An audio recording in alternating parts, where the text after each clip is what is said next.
এই জীবন কিভাবে বদলানো সম্ভব? কিছু মানুষ বলেন যে নিরন্তর কাজ করলে, পুরুষার্থ পালন করলে এই জীবন বদলে ফেলা সম্ভব। আজ আমি আপনাকে বোঝাবো যে এক মুহূর্ত, সময় আর সিদ্ধান্ত কতটা গুরুত্বপূর্ণ হয়। এক মুহূর্তই যথেষ্ট। একটা মুহূর্ত এত শক্তিশালী হতে পারে যে তা আপনার সমগ্র জীবন পাল্টে দিতে পারে। এমন এক সময় ছিল শ্রীরামের কাছে, যখন ওনাকে সিদ্ধান্ত নিতে হয় যে উনি নিজের পিতার আদেশ পালন করতে বনবাসে যাবেন নাকি যাবেন না। উনি সেই আদেশ পালন করেছিলেন। তারপর সময় অনুসারে উপযুক্ত সিদ্ধান্ত নিলেন। আর আজ সকলের মনে বসবাস করেন শ্রীরাম। আর অন্যদিকে আছে রাবণ। ওনার কাছে একটা সময় ছিল, একটা সুযোগ ছিল নিজের প্রারব্ধকে শুভ করে তোলার। উনি ভুল করলেন আর মৃত্যু লাভ করলেন। নির্বাচন সবসময় আপনার হাতে, শুধু আপনাকে সময়কে বুঝতে হবে, সেই মুহূর্তকে বুঝতে হবে আর উচিত সিদ্ধান্ত নিতে হবে। ব্যাস, বুঝতে শিখুন এই সময়ের দাবি কি, বুঝতে শিখুন এই সময়ের ইচ্ছে কি, আর উচিত সিদ্ধান্ত নিন। আর আমার সাথে ভালোবেসে বলুন, রাধা রাধা। জ্ঞান এবং অহংকার, এই দুইয়ের মধ্যে সম্পর্ক কোথায়? সম্পর্ক ঠিক সেরকম যেরকম হাত এবং কাঁকনের, যেমন চোখ এবং দৃষ্টির সম্পর্ক। এবার আপনি বলবেন, এ আমি কি বলছি? জ্ঞান এবং অহংকারের এমন সম্পর্ক কি করে হতে পারে? দেখুন, যে ব্যক্তি জ্ঞানী, যার কাছে জ্ঞান রয়েছে এবং তিনি জানেন যে তার কাছে জ্ঞান রয়েছে, তার মধ্যে নিজে থেকেই অহংবোধ জাগ্রত হয়। খুব কম সংখ্যক এমন জ্ঞানী ব্যক্তি আছেন যারা নিজেদের অহংকারের বিষয়ে আঁচ করতে পারেন। প্রকৃত জ্ঞানী হলেন তিনি, যিনি নিজের জ্ঞানের সদ্ব্যবহার করে অহংকারকে দূর করেন। উচিত সময়ে বুঝে যান, নিজের অন্তর যাচাই করে এই বিষয়টা দেখেন যে তার অন্তরে অহংবোধ জাগ্রত হচ্ছে এবং নিজেকে সেখানেই থামিয়ে দেন, যাতে অহংকারের পথে তিনি অগ্রসর না হয়ে যান। এই অহংকার কখন উচিত, কখন অনুচিত, কখন প্রয়োগ করা উচিত, উচিত নয়, কখন বাধা দেওয়া উচিত, এটা শেখা অত্যন্ত প্রয়োজনীয়। আর যদি এটা আপনি শিখতে পারেন, তাহলে আপনি একজন জ্ঞানীও হয়ে উঠবেন এবং সুখীও থাকবেন। তাই মনে রাখবেন, এই জ্ঞান নিয়ে কখনোই অহংকার করবেন না, বরং সবসময় নিজের অহংবোধের বিষয়ে প্রকৃত ধারণা রাখবেন। আসুন আমার সাথে ভালোবেসে বলুন, রাধা রাধা। আমাদের জীবনে 7 ধরনের সুখ আছে, আর সেগুলো লাভ করার জন্য আমরা অত্যন্ত প্রচেষ্টা করি। কিন্তু কোনো প্রচেষ্টা করার পূর্বে তা কিভাবে করব সেটা বোঝা খুব প্রয়োজন। আর সেখানেই আমরা ভুল করে থাকি। যে কাজটা আমাদের পরে করা উচিত, সেটাই আমরা আগে করে বসি। আপনাকে স্পষ্ট করে বোঝাই, প্রত্যেক সুখের সাথে 2টি ক্রিয়া জড়িত থাকে। এবার যখন আমরা ধনের কথা বলি, তখনও 2টি ক্রিয়া জুড়ে থাকে। প্রথম ক্রিয়া হলো ধন অর্জন করা, দ্বিতীয় ক্রিয়া হলো ধনের ব্যবহার করা। আর জীবনে ধনের ব্যবহার করার পূর্বে ধন কিভাবে অর্জন করতে হয় তা শেখা অত্যন্ত প্রয়োজনীয়। আমরা মন্দিরে যাই, ভগবানের আরাধনা করি, তার জন্য পুজো করি, ওনাকে প্রসন্ন করতে চাই, কিন্তু তার আগে ভগবানের ওপর আস্থা রাখা প্রয়োজনীয়। যদি আপনার অটল বিশ্বাস থাকে, তবেই আপনি প্রকৃত ভক্ত হয়ে উঠতে পারবেন।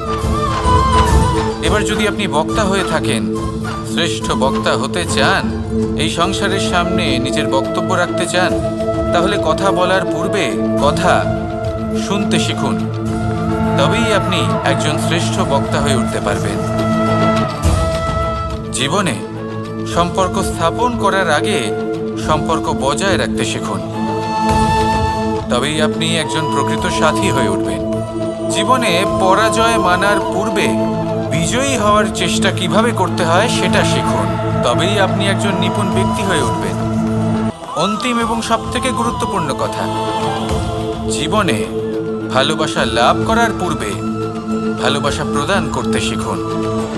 তবেই আপনি একজন প্রকৃত প্রেমী হয়ে উঠবেন। আসুন আমার সাথে ভালোবেসে বলুন, রাধা রাধা। এই সংসারের সবথেকে বড় যুদ্ধ কোনটা? দেব অসুরের যুদ্ধ, যা অনেক বছর ধরে চলেছিল, নাকি রাম রাবণের যুদ্ধ, নাকি মহাভারত? না, সংসারের সব থেকে বড় যুদ্ধ হলো সেইটা যা নিজের সাথে লড়া হয়, নিজের মনের সাথে লড়া হয়, নিজের অন্তরের সাথে লড়া হয়। এটাই সব থেকে বড় যুদ্ধ। এবার নিজেই দেখুন আপনার সব থেকে বড় শত্রুকে। আপনার স্বার্থ, আপনার কামনাগুলি, আপনার অহংকারগুলি, যা আপনাকেই নষ্ট করে দেয়। যদি এদের ওপর আপনি বিজয় লাভ করতে পারেন, তাহলে ধরে নিন এই সংসারে সবার উপরে আপনি বিজয় লাভ করতে পারবেন। এই সংসারে কেউ আপনাকে পরাজিত করতে পারবে না। কিন্তু তার জন্য প্রয়োজন অনুভূতির। অনুভূতি ভালোবাসার, অনুভূতি অনুপ্রেরণার। যে ব্যক্তি ভালোবাসতে পারেন এবং প্রেরণা দিতে পারেন, তিনি চিরকাল জয়লাভ করতে পারেন। নিজের কাছে ভালোবাসার এক অস্ত্র রাখুন আর প্রেরণার এক ঢাল। জীবনে কেউ আপনাকে পরাজিত করতে পারবে না। আসুন আর আমার সাথে ভালোবেসে বলুন, রাধা রাধা। সৌন্দর্য। মানুষ নিজের সৌন্দর্যের বিষয়ে কতটা ভাবে, চায় যে সে সব থেকে বেশি রূপবান হবে, সব থেকে বেশি সুন্দর হবে। কিন্তু সৌন্দর্যের পরিভাষা কি তা কি সে জানে? কোনো মাকে জিজ্ঞেস করুন, ওনার জন্য সৌন্দর্যের পরিভাষা ওনার সন্তান। কোনো ভক্তকে জিজ্ঞেস করুন, ওনার জন্য সৌন্দর্যের পরিভাষা ওনার ভগবান। শ্রীরামকে জিজ্ঞেস করুন, ওনার জন্য সৌন্দর্যের পরিভাষা হলো হনুমান। ভাঙা হানু, ফুলে যাওয়া মুখ, দেখতে গেলে উনি বানর, লম্বা লেজ, এত নিরীহ যে ওনাকে অমূল্য মালা দিলে সেটা ছিঁড়ে তার ভেতরে শ্রীরামকে খুঁজছিলেন। কিন্তু ওনার ভাবনা কত সুন্দর। উনি এটা বিশ্বাস করেন যে সংসারের যতই মূল্যবান জিনিস দিয়ে এই মালা তৈরি করা হোক না কেন, যদি এর মধ্যে শ্রীরাম না থাকেন তাহলে এর মধ্যে কোনো অর্থ নেই। সৌন্দর্য রূপে নয়, ভাবনায় নিহিত থাকে। যদি আপনি সৌন্দর্য প্রাপ্ত করতে চান তাহলে তা কর্মে নিয়ে আসুন, ভাবনায় এবং বিচারে নিয়ে আসুন। এই সৌন্দর্য আপনার সাথেই থাকবে। যদি আপনি সৌন্দর্যকে রূপের মধ্যে খোঁজেন তাহলে কিছুক্ষণের জন্য পাবেন, সেই সৌন্দর্য সময়ের সাথে হারিয়ে যাবে। সৌন্দর্য যদি পেতে চান, খুঁজতেই চান, তাহলে হৃদয় খুঁজুন, কর্মে খুঁজুন। মন প্রসন্ন হয়ে বলবে, রাধা রাধা। এই সংসারে মানুষ জন্মগ্রহণ করেন, বড় হতে থাকেন, পুরুষার্থ লাভ করেন, অর্জন করেন। অর্জন করা আসলে কি? বেশিরভাগ মানুষ বলেন অর্জন করা অর্থাৎ ধন সম্পত্তি অর্জন করা। আর কি অর্জন করা যায়? আর কি লাভ করা যায়? আসল প্রশ্ন হলো এটাই যে কি এমন আছে যা বাস্তব রূপে অর্জন করার যোগ্য। তা হলো ব্যবহার, জ্ঞান এবং সন্তোষ। কেন? কারণ আপনি যখন এই সংসার ছেড়ে চলে যাবেন তখন আপনার ধন সম্পত্তি আপনাকে বিদায় জানাতে আসবে না। আপনাকে বিদায় জানাতে আসবে আপনার আপনজন, যাদের সাথে আপনার সুসম্পর্ক ছিল। সমগ্র সংসারে সহস্র মানুষ ধন অর্জন করে থাকেন। শ্রেষ্ঠ মানুষ হলেন তিনি যিনি ব্যবহার, জ্ঞান এবং সন্তোষ অর্জন করে থাকেন, একে সকলের মধ্যে বিতরণ করেন। তাই এটাই করুন আর আমার সাথে ভালোবেসে বলুন, রাধা রাধা। সেই কখন থেকে এই পুস্তকটিকে দেখছি, কিন্তু এর থেকে আমি কোনো জ্ঞান লাভ করতেই পারছি না। এবার আপনি বলবেন যে আজ কেমন বিচিত্র কথা বলছি আমি। যদি এই পুস্তক থেকে আমাকে জ্ঞান লাভ করতে হয় তাহলে শুধুই তাকিয়ে থাকলে হবে না। আমাকে এই পুস্তককে খুলতে হবে, পড়তে হবে, তাকে বুঝতে হবে, তবেই তো জ্ঞান প্রাপ্তি হবে। বড়ই সহজ একটা ব্যাপার, কিন্তু একে যাপন করা অত্যন্ত কঠিন, তাই না? আপনি নিজেকেই দেখে নিন। আপনার কাছে অনেক জ্ঞান রয়েছে। সহজ থেকে সহজতর জ্ঞানের কথা যদি বলি, আপনি এটুকু তো জানেন যে সত্যি কথা বলা ভালো কাজ, দান করা হলো পুণ্যের কাজ। আপনি জানেন যে পরিশ্রম করলে সাফল্য আসবে। এই জ্ঞান তো আমাদের কাছে রয়েছে, এমন অনেক জ্ঞান আমাদের কাছে রয়েছে, কিন্তু আলস্যের কারণে, অবহেলা করে আমরা শুধু এই জ্ঞান প্রয়োগ করতে পারি না, এই জ্ঞান যাপন করতে পারি না, একে আচরণে প্রয়োগ করতে পারি না, সেই জন্য দুঃখী হয়ে যাই। তাই আপনার কাছে যা যা জ্ঞান আছে, যা যা জ্ঞান আপনি লাভ করেছেন, সেই জ্ঞান যাপন করা শুরু করুন, জীবনে প্রয়োগ করতে শুরু করুন। এই মন প্রত্যেকটি মুহূর্তে প্রসন্ন থাকবে, আর লক্ষ্যপ্রাপ্ত করে এই মন বলবে রাধা রাধা। একটা জলের ফোঁটাকে ফোঁটা নামে সম্বোধন করা হয়। অনেক ফোঁটা একত্রিত হলে সাগরের রূপ ধারণ করে। শুধু একটা পাতাকে পাতা বলা হয়, অন্য অনেক পাতার সাথে একত্রিত হলে তা গ্রন্থের রূপ ধারণ করে। একটা মাত্র সুতো অন্য সুতোর সাথে মিলিত হলে বস্ত্রের রূপ ধারণ করে। অনেক সংখ্যক ইট একত্রিত হলে মহলের রূপ ধারণ করে। সৈন্যরা একত্রিত হলে সৈন্যদল তৈরি হতে পারে। এটা হলো শক্তি সংগঠনের, এটাই হলো শক্তি একতার। তা সে বনস্পতি হোক বা কোনো ব্যক্তিই হোক, কোনো মনোভাবই হোক, যদি একা থাকে তাহলে দুর্বল হয়ে পড়বে। যদি সংগঠিত থাকে তাহলে শক্তিও বাড়বে আর আপনাকে সামনে এগিয়েও নিয়ে যাবে। তাই এই একতায় বিশ্বাস রাখুন আর আমার সাথে ভালোবেসে বলুন রাধা রাধা। এমন কিছু রয়েছে মানুষের মনে, তাদের জীবনে এমন এক আবেগ যা সর্বজন বিদিত, যা সবাই জানেন যে উপস্থিত আছে। সেটাকে আমরা সমস্যা বলে থাকি।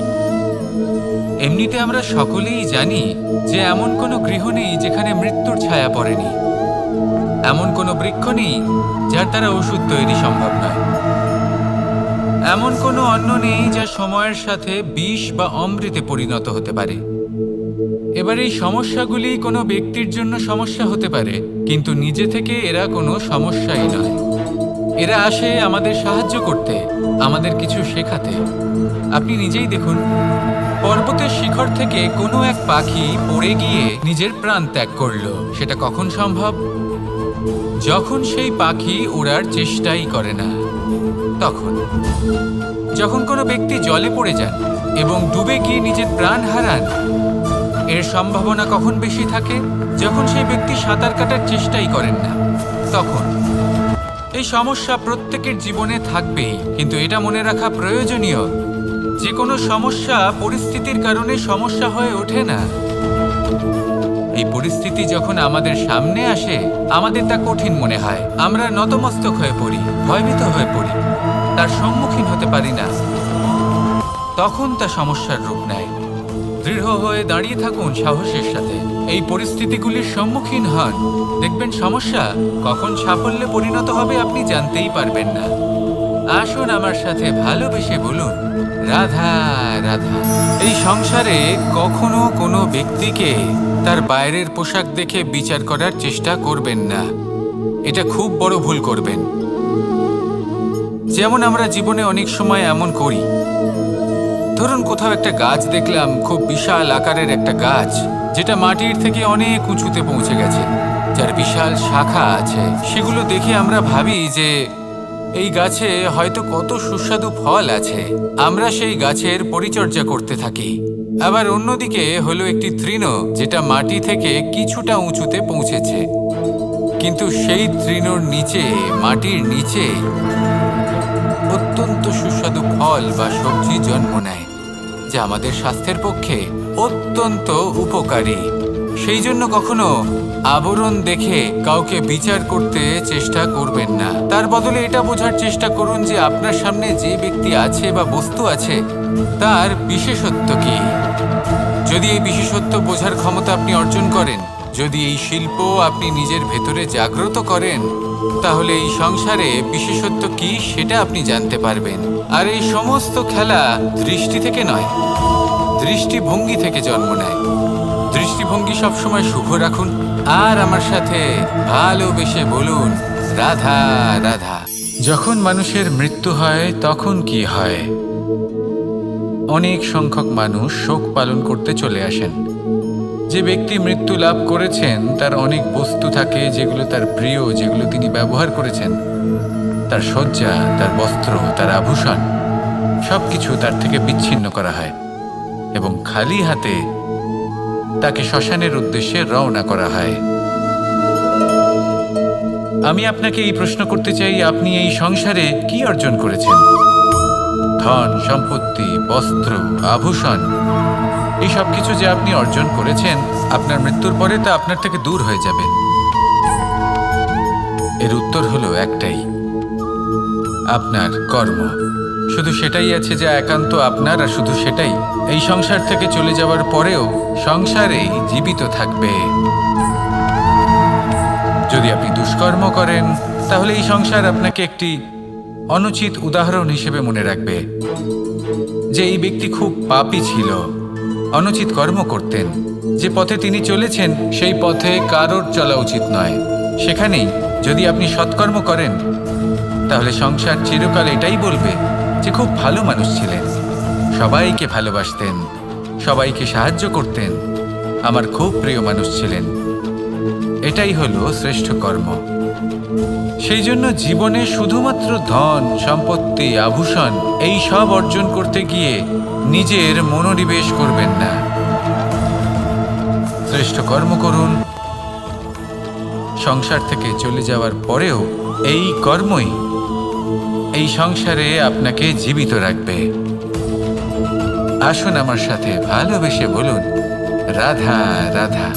আমরা সবাই সূর্যকে সম্মান করি, ওনাকে শ্রদ্ধা করি, ওনাকে পুজো করি। এই সূর্য আমাদের শক্তি প্রদান করেন, প্রকাশ প্রদান করেন। কখনো কখনো উষ্ণতা এতটাই বাড়িয়ে তোলেন, এতটাই তপ্ত করে তোলেন, আমাদের একথা মনে হয় যে আমাদের এই শরীর জ্বলে যাচ্ছে। তখনও আমরা বিরোধিতা করি না, তাকে কটু কথা শোনাই না, আমরা সসম্মানে তা গ্রহণ করি। কেন কেন করি? কারণ আমরা জানি যে সন্ধেবেলা যখন সূর্যাস্ত হবে, তখন শুধুমাত্র অন্ধকার বাকি থাকবে। ঠিক কিছুটা এরকমই হয় আমাদের মাতা পিতাও, যিনি আমাদের জন্ম দেন, আমাদের ভরণ পোষণ করেন, আমাদের বড় করেন, আমাদের প্রেম প্রদান করেন। কখনো কখনো তাদের মুখ থেকে কটু কথা নিঃসৃত হয়, আমাদের দুঃখ হয়, কিন্তু তখন আমাদের এটা বোঝা উচিত এগুলি নিঃসৃত হচ্ছে আমাদেরই মঙ্গলের জন্য। যেমন সূর্যদেব, উনিও উত্তাপ দিয়ে থাকেন আমাদেরই মঙ্গলের জন্য, যাতে ফসল পাকতে পারে, যাতে জল বাষ্প হয়ে মেঘ হতে পারে, বৃষ্টি হতে পারে, আর এই সংসারে নিরন্তর জলের প্রবাহ থাকে। আমাদের মাতা পিতা, তাদের কঠোর আচরণ, তাদের কঠোর অনুশাসনের পেছনে লুকিয়ে থাকে ওনাদের ভালোবাসা। আমাদের তা বুঝতে হবে, সসম্মানে ওনাদের গ্রহণ করতে হবে। কারণ ঠিক সূর্যাস্তের পরে যেমন চতুর্দিক অন্ধকারচ্ছন্ন হয়ে যায়, তেমনি আমাদের জীবন থেকে যখন আমাদের মাতা পিতা চলে যায়, তখন আমাদের জীবনেও শুধু এবং শুধুমাত্র অন্ধকারই ছেয়ে থাকে। সেই জন্য নিজের মাতা পিতাকে সম্মান করুন, ওনাদের ভালোবাসা প্রদান করুন।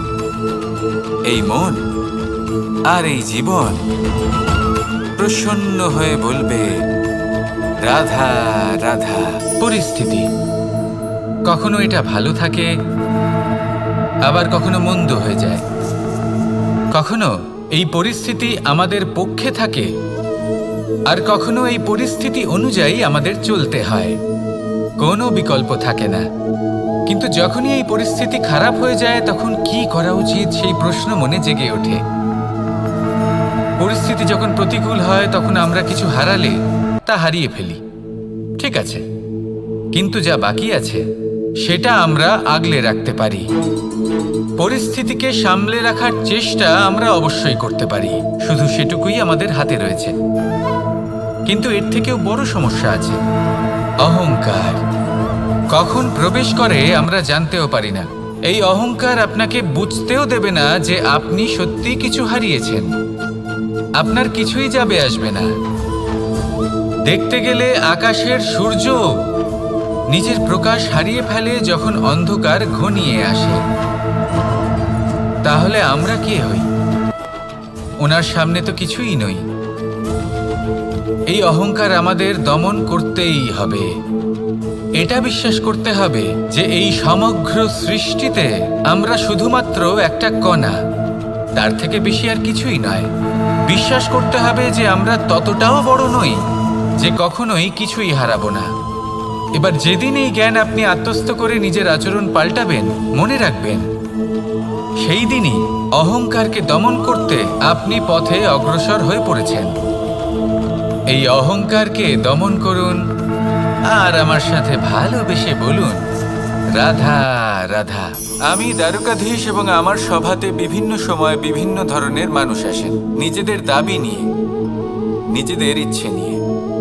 কখনো কেউ ভোজন চান, আবার কখনো কেউ ওষুধ, কখনো কেউ বস্তু চান, কেউ আবার চান বস্ত্র। কারোর জ্ঞান চাই, কারোর ধন চাই, আবার কারোর বাসস্থান। অনেক সময় আমি এই অনুরোধ, এই ইচ্ছে পূর্ণ করি না। এবার আপনি এটা ভাবতেই পারেন যে কৃষ্ণ তো তাহলে লোভী, ওর কাছে তো সবকিছুই রয়েছে, তারপরেও সে নিজের প্রজার ইচ্ছে পূর্ণ করে না, তাদের সমস্যাগুলি বুঝতে পারে না, তাদের সুখ স্বাচ্ছন্দ্য প্রদান করে না।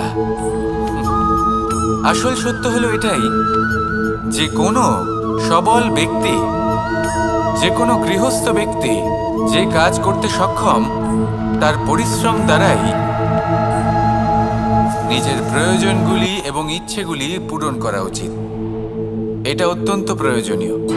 আর এগুলো তিনি করতে পারেন শিল্প, ব্যবসা, আচরণ অথবা জ্ঞানের ভিত্তিতে। এই পথে চলতে হবে, পরিশ্রম করতে হবে, তবেই সে কিছু অর্জন করতে পারবে। এবার এমন কোনো ব্যক্তি যার এই সব কিছুতে কোনো রুচি নেই, যে কিছুই করতে চায় না, সে কিছুই অর্জন করতে পারবে না। এবার এরকম কোনো ব্যক্তিকে যদি আমি কোনো বস্তু প্রদান করি, তাহলে কি হবে? সে পরাধীন হয়ে যাবে, আর সেটা উচিত হবে না। তাহলে কি করা উচিত? তাকে পথ দেখানো, তাকে বোঝাতে হবে যে কোন পথে চলে তুমি নিজের লক্ষ্য প্রাপ্ত করতে পারবে। শিল্প, জ্ঞান, আচরণ এবং ব্যবসা, এই পথে কিভাবে চলে সেটা শেখাতে হবে। আর আমি সেটাই করি। তার ফলে কি হয়? ব্যক্তি স্বাধীন হয়ে যায়। সংসারে সে যা চাইবে তাই প্রাপ্ত করতে পারবে, কখনো কারোর থেকে কিছু চাইবার প্রয়োজন পড়বেই না। এই কথাটা সবসময় মনে রাখবেন। যখনই দান করবেন তা ভাবনা চিন্তা করে এমনভাবে দান করবেন যাতে সামনের ব্যক্তি স্বাধীন হতে পারেন, পরাধীন নয়। আসুন আমার সাথে ভালোবেসে বলুন, রাধা রাধা। কেমন আছেন আপনারা?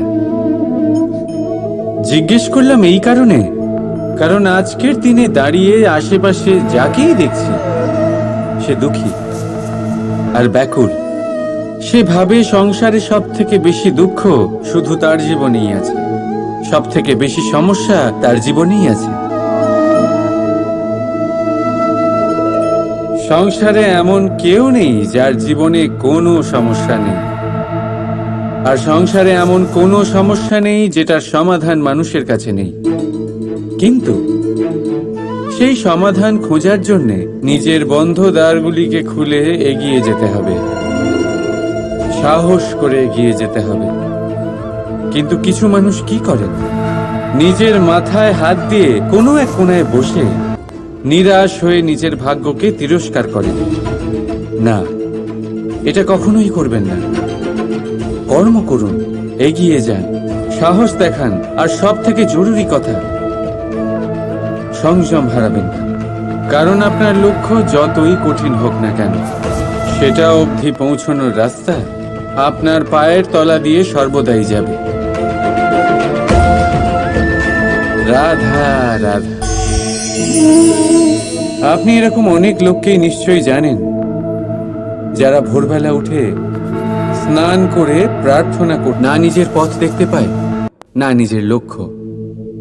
এই কারণে নিজের বিশ্বাস হারিয়ে ফেলে সে, আর এই কারণে ভয় পেয়ে যায়।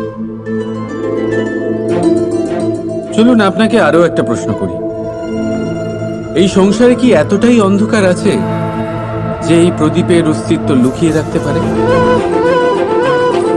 না, উল্টে এই প্রদীপ অন্ধকারকে আহ্বান জানায়। নিজে জ্বলে সংসারকে আলোকিত করে এই ছোট্ট প্রদীপ। এবারে যখন এই ছোট্ট প্রদীপ অন্ধকারকে ভয় পায় না, তাহলে আপনি কেন অসফলতাকে ভয় পান?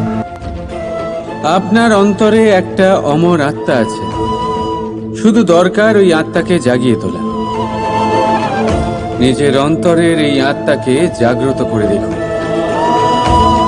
সব স্পষ্ট দেখতে পাবেন।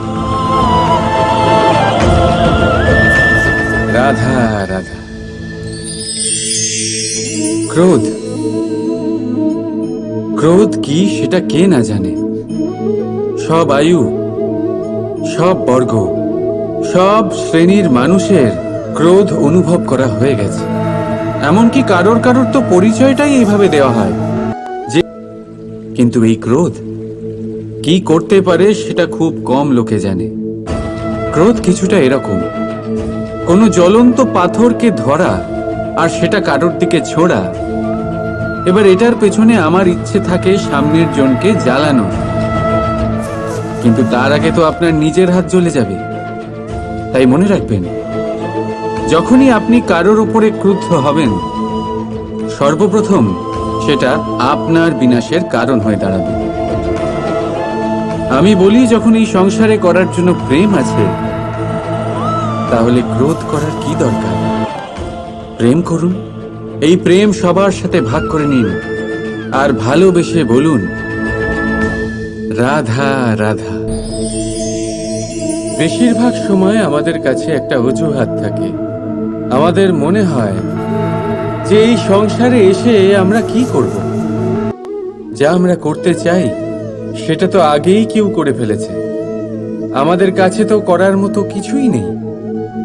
যদি আপনাকে উদাহরণ দিই, এই পুজোর থালাগুলো দেখুন, আগে থেকেই সব কিছু সাজিয়ে রেখে দেওয়া হয়েছে এখানে। এবার আমরা ভাববো যে এরপর আর কি করার আছে, সবকিছু তো আগে থেকেই হয়ে গেছে। এবার এখানে সমস্যা কর্তব্যের মধ্যে নেই, এখানে সমস্যা আমাদের চিন্তাধারায়। আমরা এটা চিন্তা করতে সময় কাটিয়ে দিই যে কি হয়ে গেছে। আমাদের এটা চিন্তা করা উচিত যে কি করা এখনো বাকি আছে, যাতে আমরা যোগদান করতে পারি।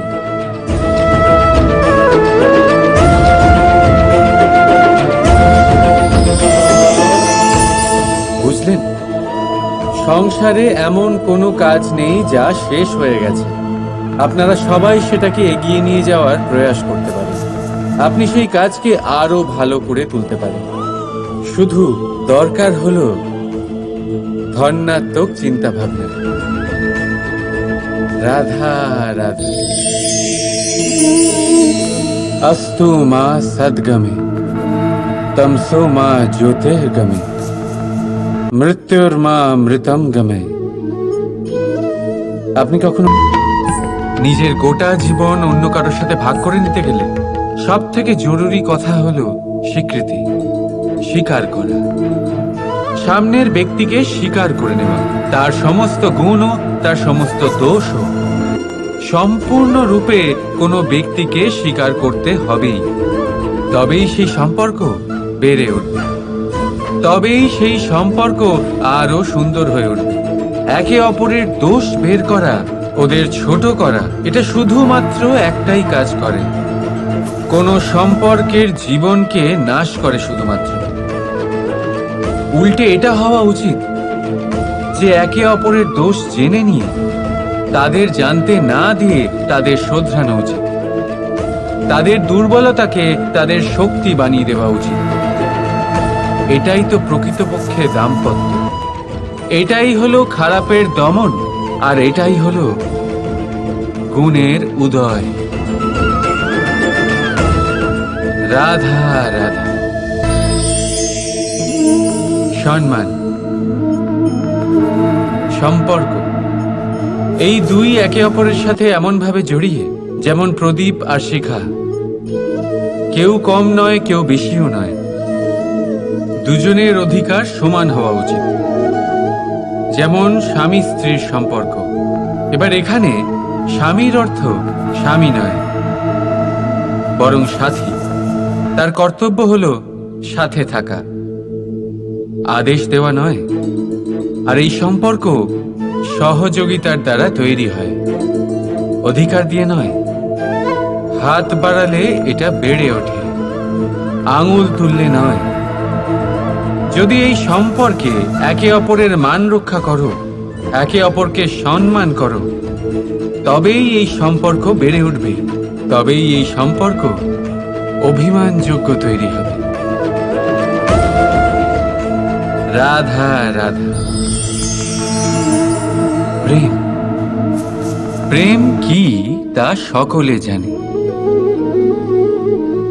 সামান্য রূপে এই প্রেম আকর্ষণ দিয়ে শুরু হয়, আর এর মধ্যে খারাপ কিছুই নেই। গুরুত্বপূর্ণ কথা হলো এটাই যে এই প্রেমের লক্ষ্য কি। যাকে আপনি প্রেম করেছেন তাকে পাওয়া, নাকি না পাওয়ার জন্যে নিজেকে বিচলিত করে সংসার থেকে মুখ ফিরিয়ে নেওয়া। যদি কেউ এই দুই বিকল্পের মধ্যে একটাকে বেছে নেয়, তাহলে আপনাকে বলে দিই, এই দুটোই প্রেমের অন্ত। প্রেমের আসল অর্থ হলো সমর্পণ, সম্পূর্ণ নিঃস্বার্থ সমর্পণ। এমন প্রেম যাতে যার সাথে আপনি প্রেম করেছেন তাকে পাওয়ার প্রসন্নতা আপনার লক্ষ্য নয়, যাকে প্রেম করেছেন তাকে প্রসন্ন করাই আপনার লক্ষ্য হোক। এই প্রেম ঈশ্বর। কিন্তু যদি এই প্রেমে সম্পূর্ণরূপে সমর্পিত না হন, তাহলে এই প্রেমের কাঠামো তৈরি করতে পারবেন না। কিন্তু যদি এই প্রেমে নিজেকে পুরোপুরিভাবে সমর্পিত করতে পারেন, তাহলে বুঝে যাবেন এই প্রেমে আপনি ঈশ্বর পেয়েছেন। রাধা রাধা। প্রেম, এই প্রেম এই সংসারে কে না করেছে। প্রত্যেকে প্রেম অনুভব করেছে, প্রত্যেকে জানে এই প্রেম কতটা সুন্দর। কেন নয়, এই প্রেমের অনুভূতি এই সংসারে সব থেকে শক্তিশালী। এবার প্রত্যেক শক্তির সাথে আসে কিছু দায়িত্ব। এবার যখনই এই দায়িত্ব আমাদের জীবনে আসে, আমরা সর্বপ্রথম প্রেম ভুলে যাই। আর আমাদের এই প্রেম বোঝা বলে মনে হয়। কিন্তু এই সংসারের সত্য তো এটাই যে প্রত্যেক প্রসন্নতা পেতে গেলে দায়িত্ব তো অবশ্যই আসবে, যা আমাদের পালন করতেই হবে। এবার যদি আমি আপনাকে উদাহরণ দিই, আপনার বাগানে আপনি চান একটা অত্যন্ত সুন্দর পুষ্পে ভরা বৃক্ষ জন্ম নিক, তাহলে সর্বপ্রথম তার জন্য আপনাকে জল আর রোদের আয়োজন করতে হবে। তার শিকড়ে যাতে পোকা না ধরে তা আপনাকে সুনিশ্চিত করতে হবে। সেটার আশেপাশে গজানো আগাছা আপনাকে সরিয়ে দিতে হবে। আর তারপরেই আপনার বাগানে সেই সুন্দর পুষ্পে ভরা বৃক্ষ জন্মাবে, তাই তো? ঠিক এমনই হয় এই প্রেমও। সর্বপ্রথম আপনাকে এর মধ্যে সমর্পণের সার জল দিতে হবে। অবিশ্বাস আর সন্দেহ, এই দুই আগাছা আপনাকে পরিষ্কার করতে হবে। আর বিশ্বাসের সেই শিকড় কখনো যাতে দুর্বল না হয়, সেটা আপনাকে সুনিশ্চিত করতে হবে। আর তারপরেই প্রেমের বাস্তবিক সুখ আপনি অনুভব করতে পারবেন। রাধা রাধা।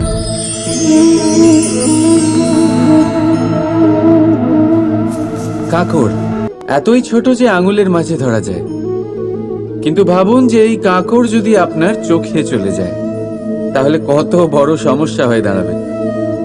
এবারে ভাবুন এই কাঁকড় যদি আপনার পথে থাকে, আপনি পাদুকা পরে বড়ই সহজে হেঁটে চলে যেতে পারবেন।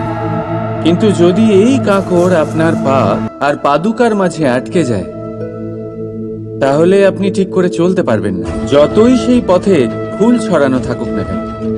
তার মানে আপনি বাইরের সমস্যা এবং প্রতিকূলতার সাথে লড়তে পারবেন, ভেতরের নয়। ভেতরের সমস্যার সাথে লড়াই করা ভীষণ কঠিন। সেই জন্য সবার আগে ভেতর থেকে আপনি শক্তিশালী হয়ে উঠুন, ভেতর থেকে পরিপূর্ণ হয়ে উঠুন। তবেই আপনি সংসারের সমস্ত সমস্যার সাথে লড়াই করতে পারবেন, আপনি বিজয়ীও হতে পারবেন। রাধা রাধা। ভুল সবার দ্বারাই হয়, সুযোগও সবাই পায়। সকলের জীবনে অসফলতা অবশ্যই থাকে, সকলেই খারাপ দিনের সম্মুখীন হয়। কিন্তু এই সমস্ত কথা ভুলে গিয়ে যখন জীবনে আগে এগোবেন, তখনই তো এই সংসারে, এই আকাশে সূর্য হয়ে উজ্জ্বল হয়ে উঠবেন, তখনই তো এই সংসারকে আলোকিত করবেন। তাই প্রতিদিন জেগে উঠুন এক নতুন জন্মের সাথে, এক নতুন উৎসাহের সাথে, এক নতুন লক্ষ্য নিয়ে। কারণ ঘটে যাওয়া ঘটনা আপনাকে কষ্ট দেওয়ার জন্য নয়, শুধুমাত্র শিক্ষা দেওয়ার জন্য হয়। রাধা রাধা। মানুষের মধ্যে একটা বিশেষত্ব আছে, আর তা হলো সে সর্বদাই ভাবে যে সে সবার মধ্যে শ্রেষ্ঠ। সর্বদা সর্বশ্রেষ্ঠ কাজ করতে চায় সে, সর্বশ্রেষ্ঠ পরিণাম পেতে চায় সে। সে সর্বদাই চায় যে সব জায়গায় সে যশ পাক।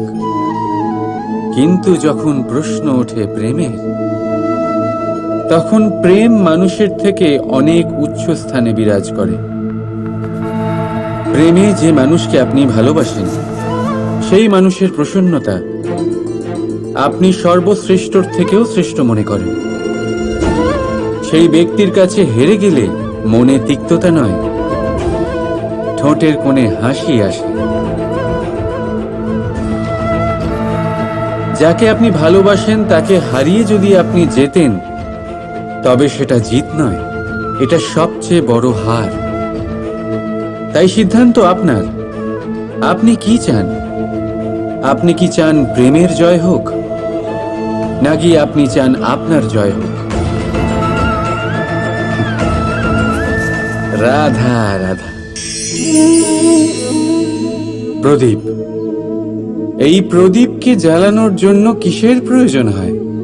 সলতে, ঘি, আগুন, ব্যাস?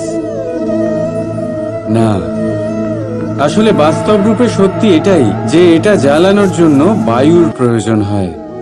বায়ু জানা শুধুমাত্র আমাদের প্রাণদান করে, বরং এই আগুন জ্বালাতেও আমাদের সাহায্য করে।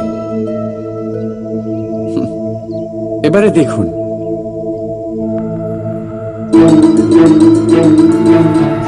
দেখলেন যে বায়ু এই আগুন জ্বালাতে সাহায্য করলো, সেই বায়ুই এটা নিভিয়ে দিল। শুধু সেই বায়ুর গতি একটু বেশি ছিল, তাই না? তার মানে প্রতিটা ভাবের, প্রতিটা বেগের একটা সীমা থাকে, যা উল্লঙ্ঘন করা উচিত নয়। সেই সীমা সর্বদা মনে রাখা উচিত। এবারে কখনো কখনো যাদের আমরা ভালোবাসি, তাদের সাহায্য করতে করতে করতে করতে আমরা তাদের দুর্বল করে দিই। এটা কখনোই হওয়া উচিত নয়। যাদের আপনি ভালোবাসেন তাদের ততটাই সাহায্য করুন যাতে আপনি তাদের প্রেরিত করতে পারেন, নয়তো তা তাদের সাহায্য করা হবে না। এটাই তাদের জন্য অস্ত্র হয়ে যাবে। রাধা রাধা। প্রেম। দাদা আমাকে সর্বদাই জিজ্ঞেস করে যে কানাই, এই প্রেম আসলে ঠিক কি? মানলাম যে এটা সমর্পণ, মানলাম কি তা সম্পূর্ণরূপে বোঝানো কানাইয়ের সাধ্য তো অবশ্যই নয়, কারণ এই প্রেম এতটাই মহান। কিন্তু প্রেমের বিশুদ্ধ অনুভূতির বিষয়ে আমি বলতে পারি নিজের অনুভূতি থেকে। দেখুন, প্রেম হলো সেই রং যা জীবনে মধু ভরে দেয়। প্রেম সেই ভাবনা যা মুহূর্তের মধ্যে মুখে হাসি এনে দেয়। প্রেম সেই ফুল যা মনের বাগান ভরিয়ে রাখে। প্রেম সেই চিন্তা যা মুহূর্তের মধ্যে আপনাকে সংসারের সবচেয়ে সম্পন্ন ব্যক্তি করতে পারে। এই প্রেম হলো তাই যা তপ্ত মরুভূমিতে আপনাকে জীবিত রাখতে পারে। এই প্রেম তাই যা আপনার আত্মাকে তৃপ্ত করে। এই প্রেম হলো তাই যা আপনার মুখে হাসি এনে দেয়, যেমন এখন এই মুহূর্তে রাধা আমার মুখে নিয়ে এসেছে। অদ্ভুত এই প্রেম। তাই আসুন আর ভালোবেসে বলুন, রাধা রাধা।